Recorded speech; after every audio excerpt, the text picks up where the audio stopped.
네, 반갑습니다. FAT 2급 30일의 기출문제 풀이하도록 하겠습니다. 1번부터 볼까요? 다음 중에 재무상태표에 대한 설명으로 옳은 걸 찾으래요. 재무상태표는 우리 회사의 자산, 부채, 자본을 보여주는 거잖아요. 그렇죠? 쭉 한번 읽어볼게요. 그래도 동그라미 1번 일정 기간 동안 발생한 기업의 경영성과 손익계산서. 동그라미 2번 일정 시점에 기업이 부여하고 있는 자산, 부채, 자본. 이게 재무상태표죠. 그렇죠? 답은 2번이죠. 그렇죠? 다음 거 읽어볼게요. 동그라미에서 한번 일정 기간 동안 발생한 자본의 변동, 얘는 자본 변동표라 불러요. 그러니까 우리가 FAT 2급에서는 뭐 자본 변동표 이름은 그래도 제가 알고 계세요라고 일단 말씀드린 적이 있거든요. 그렇죠? 그래서 모양새는 안 나오니까 자본 변동표. 그리고 동그라미 4번 일정 기간 동안의 기업의 현금 유입 유출, 돈이 들어오고 나간 걸 대한 정보를 제공하는 재무제표는 현금 흐름표란 겁니다. 현금 흐름표. 4개 다 재무제표에 들어가는 거예요. 하나 더 있죠. 뭐 있어요? 주석도 재무제표라고 있죠. 그렇죠? 주석, 손익계산서, 재무상태표, 자본변동표, 현금 흐름표, 주석까지 재무제표의 종류에 들어간다. 그래서 이거 이름 알아두셔야 된다고 했죠. 그렇죠? 일단 뭐 물어본 것은 동그라미 2번이고. 그 다음 2번. 다음 중에 재무상태표상의 현금 및 현금성 자산 뭐가 있어요? 현금하고 보통예금, 당좌예금. 원하면 언제든지 현금처럼 쓸 수 있는 통장들에다가 하나 더 취득 당시 만기가 3개월 이내인 금융상품도 포함된다고 했죠. 그렇죠? 특히 이거 주의하시라고 했죠. 취득 당시 살 때, 그러니까 보고기간 종료일 12월 31일자 기준이 아닙니다. 그렇죠? 내가 살 때 그 기준. 동그라미 1번 보시면 통화 및 타임 발행 수표, 지폐동전, 수표는 현금이죠. 당연히. 그렇죠? 당연히 여기 들어가죠. 당좌예금 당연히 여기 들어가죠. 그렇죠? 근데 1년 만기 정기예금, 1년 만기 정기예금 뭐예요? 단기 금융상품인 거예요. 그렇죠? 여기에 해당이 안 되죠. 답은 3번이죠. 그렇죠? 그 다음 동그라미 4번 취득 당시 만기가 3개월 이내에 도래하는 어원관리구자 뭔지 모르겠지만 금융상품이죠. 그렇죠? 그래서 취득 당시 만기 3개월 이내 오케이. 여기도 현금 및 현금성 자산에 들어가죠. 그렇죠? 주로 만기까지 장난 많이 치거든요. 답은 일단 이건 명확하잖아. 1년 만기래. 그죠? 그 다음은 3번 볼까요? 죄송합니다. 다음 중에 항공상사의 영업의 손익, 영업의 수익이나 비용이 아닌 걸 찾으래요. 해당하지 않는 거. 영업의 비용이죠. 이자 비용. 단기 매매증권 처분이익 영업의 수익이죠. 기부금 영업의 비용이죠. 그렇죠? 답은 3번입니다. 환입이라 부르는데 우리가 이렇게 하는 거예요.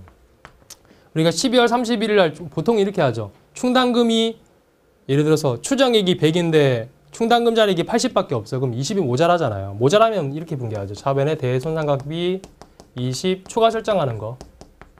대변은 대손충당금 20 이렇게 하잖아요. 예상액이 100인데 잔액이 80밖에 없으면 20을 더 집어넣잖아. 그렇죠? 이건 비용이죠. 근데 환입은 뭐냐면 이런 거예요. 추정액이 100인데 충당금이 남아있는 게 무려 120이나 돼. 추정액 100보다 남아있는 충당금 120, 20이 더 많죠. 20을 줄여야 될 거 아니에요. 그런 경우는 환입 발생하거든요. 그래서 야 충당금 너무 많아 줄여 라고 해서 충당금 줄일 때 반대편에 쓰겠죠. 충당금을 20을 줄이고 얘랑 다른 케이스 모자랄 때 채워넣는 거고 얘는 너무 많아. 빼 충당금을 줄이래요. 그리고 대변에 대손충당금 환입이라고 했어요. 그렇죠? 우리가 모자랄 땐 비용 잡았으니까 너무 많아? 환입은 왠지 느낌상 수익인 것 같잖아. 수익이 아니래요. 얘는 뭐냐? 비용 차감이래. 마이너스 비용이래. 비용 차감 항목입니다. 지난번에 모자랄 땐 비용 더 늘렸지? 많아? 그럼 비용을 줄이래. 비용이 차변이잖아요. 그렇죠? 대변에 썼으니까 비용이 반대편에 썼으니까 비용의 차감 항목인 거예요. 그렇죠? 따라서 동그라미 3번은 수익이 아니라 비용 차감이다. 그 얘기입니다. 판매 관리비 차감. 지워도 되겠죠? 그 다음은 4번 볼까요? 항공상사는 단기 투자 목적, 단기 매매증권 보는 순간 보유하고 있던 주식 장부금액 25만 원을 2월 15일에 장부금액으로 처분하였고 25만 원짜리 25만 원에 팔았대요. 단기 매매증권 처분 손익은 발생 안 하겠지. 그렇죠? 대금은 근데 2월 18일 날 보통 예금으로 수령하였다. 그러니까 2월 15일 날 팔았을 때 분개를 해야 되겠죠. 근데 돈은 3일 이에 받았대요. 그럼 2월 15일 날 외상으로 판 거잖아. 결국에. 차변에 뭐라고 적어야 돼? 외상 매출금은 틀리죠. 상품 판 거 아니잖아 지금. 단기 매매증권 판 거니까 차변에 미수금 잡아야 되겠지. 그렇죠? 그래서 2월 15일자 어떻게 회계 처리합니까? 이렇게 해야 되겠지. 이런 거 아니죠. 선급금, 외상매출금 돈 아직 못 받았잖아요. 2월 15일자. 그렇죠? 그래서 단기 매매증권을 25만 원 장부금에 그대로 팔았으니까 하되 3일에 받기로 했으니까 미수금 잡아야 되겠죠. 그렇죠? 왜? 우리 회사 영업활동 아니잖아요. 우리는 증권회사 하는 거 아니잖아 지금. 그죠? 답은 2번이 되겠지. 그죠? 그 다음은 5번 볼까요? 다음은 항공상사의 비품 처분에 관한 자료이다. 처분 금액이 얼마냐? 얼마에 팔았을까라고 물어보는 거예요. 그러니까 보통 우리가 이렇게 하잖아요. 처분 금액에서 팔기 직전에 남아있는 장부가를 빼서 이게 플러스면 처분이익이고 마이너스면 처분 손실이죠. 그렇죠? 근데 장부가는 어떻게 구해요 또? 내가 산 금액에서 취득가에서 팔기 직전까지 감가상각 한 감가상각 누계액을 빼면 장부금액이 나오잖아요. 그렇죠? 감가상각 누계액을 빼야 되겠죠. 자, 자료 봅시다. 기초의 상각 누계액이 5만 원 있을 때요. 이거 아니에요. 근데 팔기 직전에 올해 30만 원 더 했대. 따라서 팔기 전에 감가상각 누계액은 얘랑 만난 35만 원 돼 있겠죠. 맞죠? 35만 원. 근데 팔았을 때 원가가 57만 원이래요. 취득원가, 내가 산 가격, 이 취득원가 57만 원이에요. 그럼 장부 금액은 주지 않더라도 이 빼봐야 얼마예요? 57에서 35를 빼면 22만 원이라는 얘기지. 이 물어본 건 얘거든요. 근데 이걸로 인해서 처분 손실이 5만 원 발생했대요. 그럼 22만 원짜리 장부가를 손실 발생했다는 얘기는 5만 원 손실 발생했다는 얘기는 5만 원 적게 받았다는 얘기잖아요. 그렇죠? 얼마에 팔았다는 얘기예요? 17만 원에 팔았다는 얘기죠. 그래 5만 원 손해 보죠. 그죠? 장부 처분 금액은 1번이 되겠네. 17만 원 되겠네.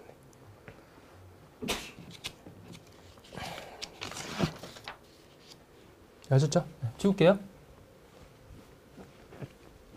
그 다음은 6번을 보겠습니다. 다음은 항공상사의 재고 자산 관련 자료이다. 매출원가 물어봤어요. 매출원가. 매출원가 공식 써놓고 합시다. 매출원가 어떻게 해요? 기초 재고액에서 단기 순매입액이죠. 더하시고 기말 재고 빼는 거죠. 그렇죠? 이게 매출원가잖아요. 그렇죠? 자, 해봅시다. 기초 재고 100, 너 100. 올해 사온 거 200, 총 사온 거 200. 근데 뭘 줬냐? 살 때야 10만 원만큼 물이 발생했다. 10만 원 뭐? 원가에 포함. 그렇죠? 그래서 단기 매입액, 시백 포함. 환출의 늘이 뭐? 차감 항목이죠. 5만 원 발생했다. 빼라. 그렇죠? 이렇게 하시면 단기 매입액, 순 매입액이 210, 205만 원 되겠네. 그렇죠? 근데 기말 재고 98만 원 남아 있다. 98만 원. 그렇죠?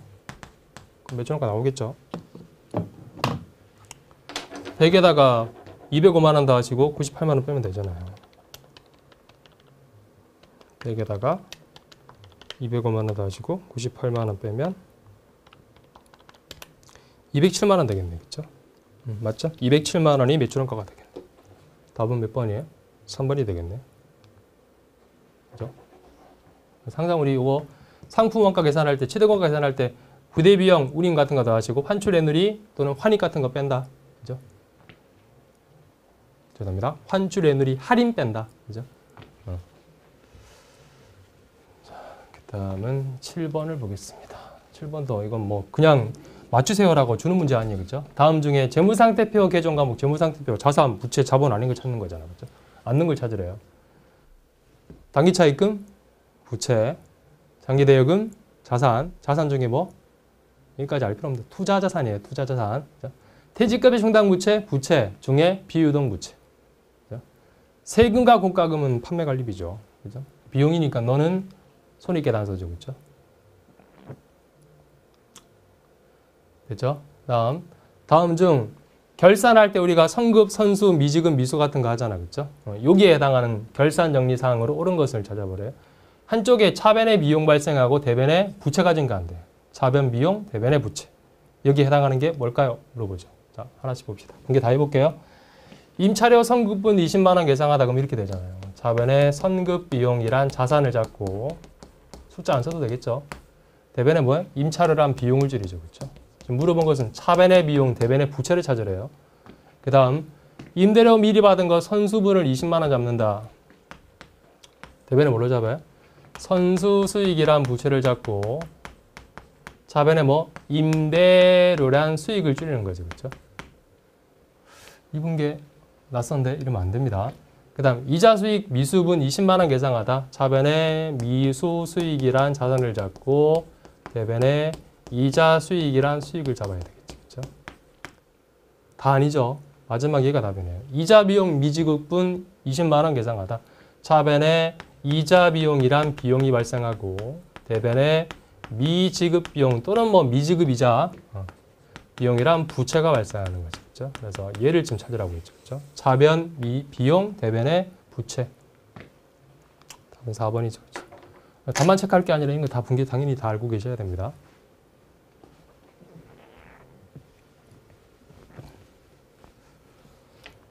자, 그 다음은 다음 중에 자본적 지출, 유형자산 자본적 지출에 해당 안 하는 걸 찾으래요. 그러니까 수익적 지출 찾으라는 얘기죠. 그렇죠? 그래서 내용 연수가 증가하거나 가치가 확 증가하거나 이러면 이제 자본적 지출. 그냥 원상회복, 고장난 거 고친 거 이건 수익적 지출이잖아요. 그렇죠? 동그라미 1번 상당한 원가 절감, 품질 향상. 그렇죠? 갑자기 기계를 고치고 나더니 엄청 좋아진 거야, 기계가. 그러면 자본적 지출. 느낌상. 내용 연수, 기계를 갑자기 고쳤더니 10년 쓸 수 있었는데 10년짜리 기계였는데 100년 쓰게 되었대요. 자본적 지출. 생산 능력의 증대. 기계를 고치고 났더니 원래 1시간에 100개를 찍어내던 기계가 1000개를 찍어내. 다 자본적이죠. 그렇죠? 근데 동그라미 4번 온몸으로 수선 유지 그냥 유지하는 거야. 고장나서 고친 거야 라고 하고 있잖아. 그렇죠? 얘는 수선비죠. 그래서 수익적 지출이기 때문에 아닌 걸 찾으라는 거예요. 자본적 지출에 해당하지 않는 거. 수익적 지출은 4번이죠. 그렇죠?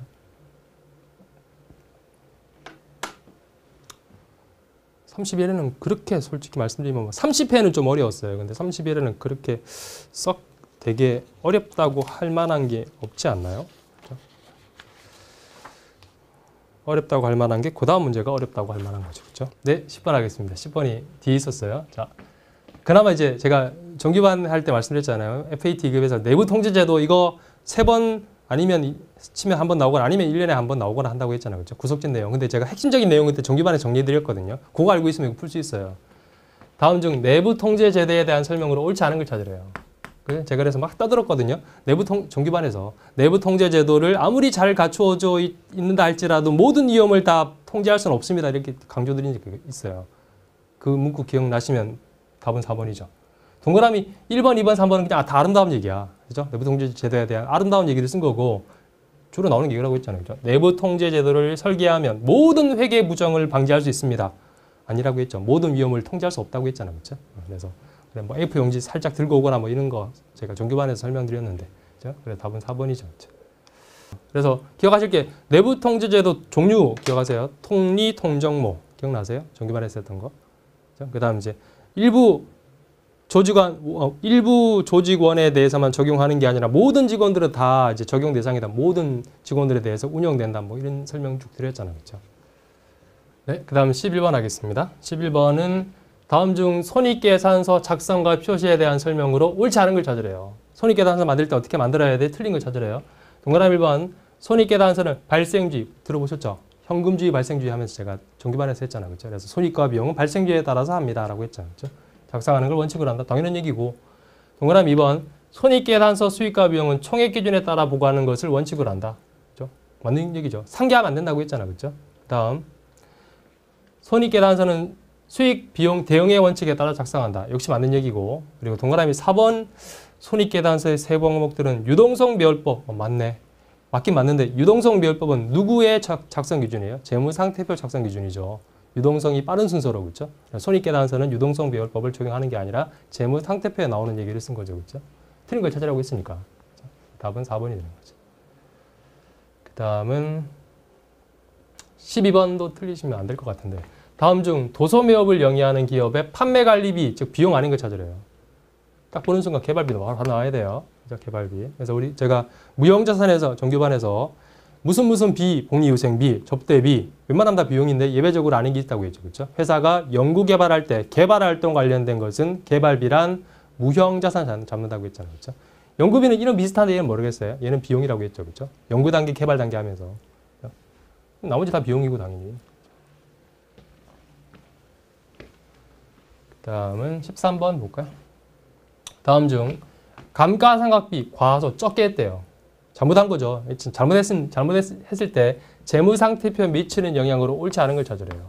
그죠? 그러니까 예를 들어 감가상각비란 비용을 적게 잡았어요. 그러면 이익은 커질까 작아질까? 당연히 커지겠지. 비용 적게 잡았으니까. 그럼 자산은 어떻게 될까요? 자산은 늘어나요, 줄어들어요? 적게 잡았어, 늘겠지. 감가상각비가 잡히면 예를 들어 기계장치나 비품의 감가상각비가 늘어나면 당연히 기계장치 장부가가 줄어들잖아. 그냥 적게 잡았대. 그럼 기계장치 장부가는 늘어나겠죠, 그렇죠? 옳지 않은 걸 찾으래요. 자산 늘어나, 맞죠? 비용이 줄어, 맞죠? 자본이 늘어, 맞죠? 왜? 이익이 커지면 자본 늘겠지. 순이익이 가면서 순이익이 줄어, 틀렸죠? 순이익은 늘죠. 그죠? 옳지 않은 걸 찾으라고 했으니까 4번이 답이 되겠지. 여러분 이제 비슷한 문제 많이 나오죠, 그렇죠? 비용 과대, 비용 과소. 최근 들어와서는 뭐 기말 재고가 과대, 과소되면 어떻게 됩니까? 이런 문제까지, 그렇죠? 그래서 그다음 14번 볼까요? 다음은 항공상사의 주식 평가에 관한 자료이다. 2018년도 손익계산서에 해당되는 평가 손익 구해보래요.